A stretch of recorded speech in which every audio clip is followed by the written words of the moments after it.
It's a college football player's dream, winning the BCS National Championship and embracing the coveted Crystal Trophy. And now, on behalf of the American Football Coaches Association, it is my privilege to present the National Championship Coaches Trophy to Urban Meyer and the Florida Gators. There's nothing like that very moment. Congratulations to the University of Florida Gators. Although a dream for many, the Bowl Championship has come under scrutiny. A team could go undefeated during the regular season but still be left out of the Bowl Championship Series. The two highest-ranked teams were dependent on the BCS standings at the end of the regular college football season. Starting next year, the BCS approved a new structure. In the new college football playoff, the top 4 schools will compete for the championship prize.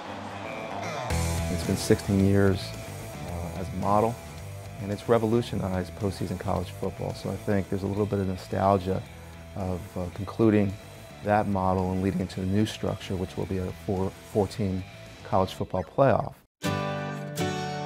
The new structure will bring more tourism to Florida. As it relates to Orange Bowl, we have a 12-year arrangement. It's a 12-year window of which every 3 years we'll have a national semifinal game, which means 1 versus 4 or number 2 versus number 3 will come down here. So that's before the 12 years.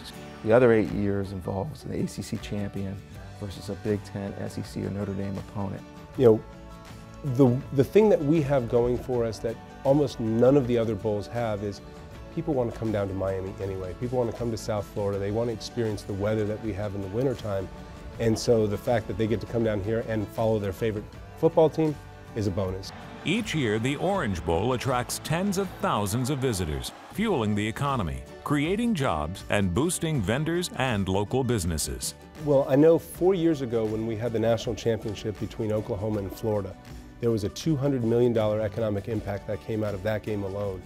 And so we just hosted a championship game, and the paperwork's not done. We're still trying to figure out, but it's going to far exceed that this past year. Obviously last year with Alabama versus Notre Dame, it was incredibly special for our community in so many ways, not just the economic development, but the visibility that it brought. So, you know, the next 12 years looks very promising for South Florida.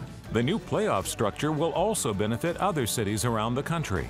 They will have the chance to host the national championship. Beyond that, you know, South Florida is well positioned to bid for future national championship games. It's going to be very competitive, much like Super Bowl, where any city across America could bid on this. We're going to be very proactive, working with community leaders to bring, you know, 1, maybe 2 national championship games back here. Football is a tourism creator. People will travel to go see a football game. They're once a week, and you know, you get to come to certain destinations every once in a while. And so football creates tourism, especially a bowl game, especially a Super Bowl. According to Sports Management Research Institute, when a bowl game is hosted, on average, an out-of-town guest will spend about 4.3 nights at a local hotel and a little less than $72 a day per person. We feel really good about the fact for the next 12 years of very quality lineup for our community to host, for the residents to enjoy. And also, the games will be played on either December 31st or January 1st, coming back to that holiday window where it's a family event, and it's important to be so. The Orange Bowl is shining a spotlight on the Sunshine State for years to come. To have a spotlight on South Florida, the best time of year where the weather is second to none. Yeah, it's very special. We take a great deal of pride in that. And hopefully we bring a lot of tourism, not only from out of South Florida, but out of the state, you know, coming into the area.